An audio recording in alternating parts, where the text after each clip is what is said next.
दोस्तों नमस्कार। आज की कहानी है दादी की गलत सोच।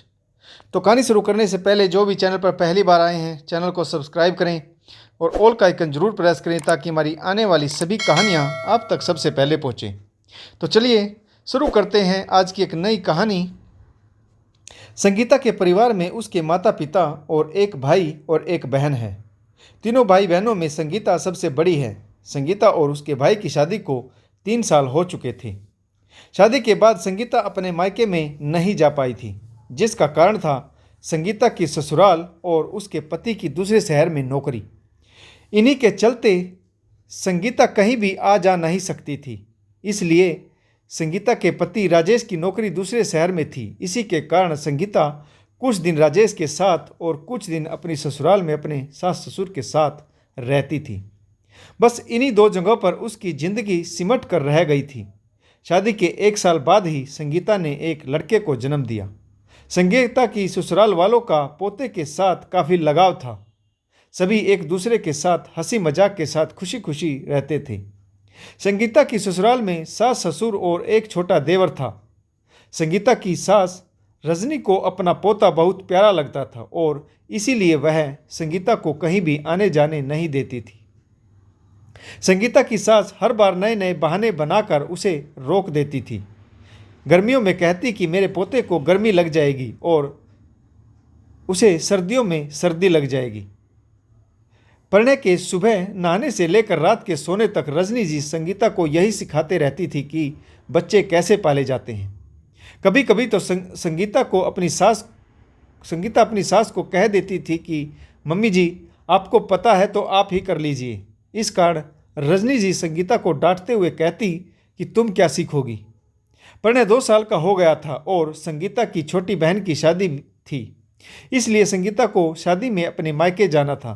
संगीता के मम्मी पापा खुद आकर रजनी जी से जाने की इजाज़त लेकर 15 दिन पहले ही संगीता को अपने साथ लेकर चले गए।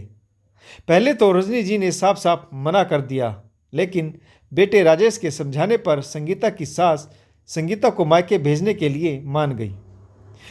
काफ़ी दिनों बाद संगीता मायके आकर कुछ ज़्यादा ही खुशी का अनुभव कर रही थी। नई जगह होने के कारण पढ़ने ने संगीता को कई दिनों तक बहुत ज़्यादा परेशान किया, लेकिन इसके बाद पढ़ने भाई के बच्चों के साथ घुल मिल गया और काफ़ी देर तक उनके साथ खेलता रहता था। दूसरी ओर रजनी जी को अपने पोते पढ़ने की काफ़ी चिंता हो रही थी। संगीता की सास दिन में कई बार फ़ोन करके संगीता से पढ़ने के बारे में पूछती रहती थी। एक दिन संगीता पढ़ने को अपनी मम्मी के पास छोड़कर अपनी छोटी बहन और भाभी के साथ शादी की खरीदारी करने के लिए बाजार चली गई। बाजार से खरीदारी करने में उनको काफ़ी समय लग गया था। संगीता की सास का बार बार फ़ोन आ रहा था।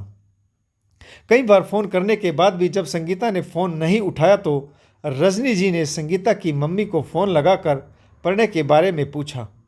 संगीता की सास को जब यह पता चला कि संगीता पढ़ने को अकेले छोड़कर बाजार खरीदारी करने गई है तो यह सुनकर संगीता की सास बहुत गुस्सा हो गई और फ़ोन पर ही संगीता की मम्मी से कहा कि आपने पढ़ने को अकेले छोड़कर संगीता को बाजार क्यों जाने दिया।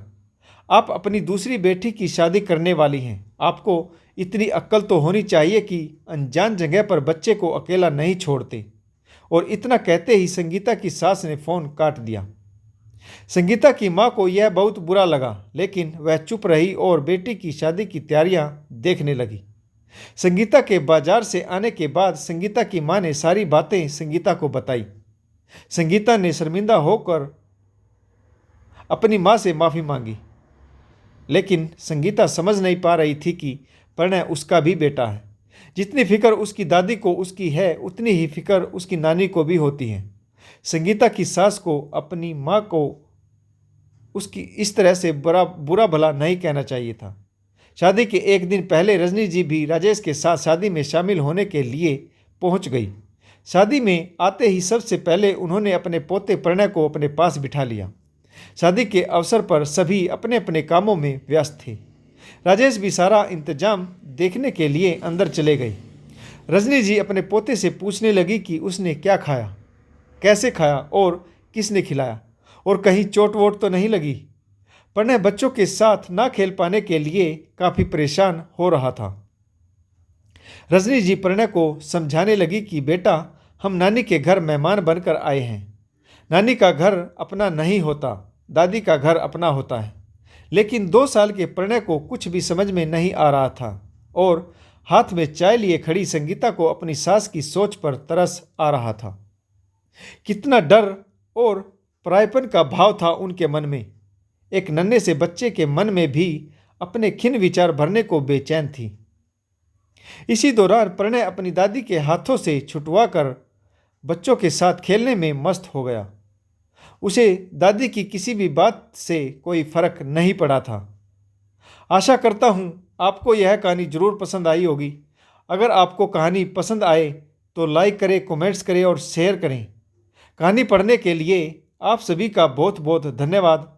जय हिंद, वंदे मातरम, भारत माता की जय और जय जवान जय किसान।